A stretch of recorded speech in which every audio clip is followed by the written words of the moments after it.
कर्पूरगौरं करुणावतारं संसारसारं भुजगेन्द्रहारं सदा वसन्तं हृदयारविन्दे भवं भवानी सहितं नमामि। मन्दारमाला कलितालकाये कपालमालं दितसुन्दराय दिव्याम्बराय च दिगम्बराय नमः शिवाय च नमः शिवाय।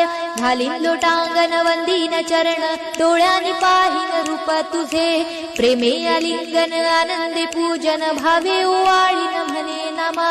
त्वमेव माता पिता त्वमेव बंधु सखा त्वमेव विद्या द्रविणं त्वमेव सर्वं मम देव।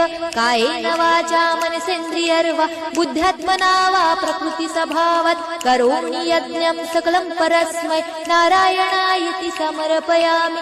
अच्युतं केशवं राम नारायणं कृष्णदामोदरं वासुदेवं हरे श्रीधरं माधवं गोपिकावल्लभं जानकीनायकं रामचन्द्रं भजे।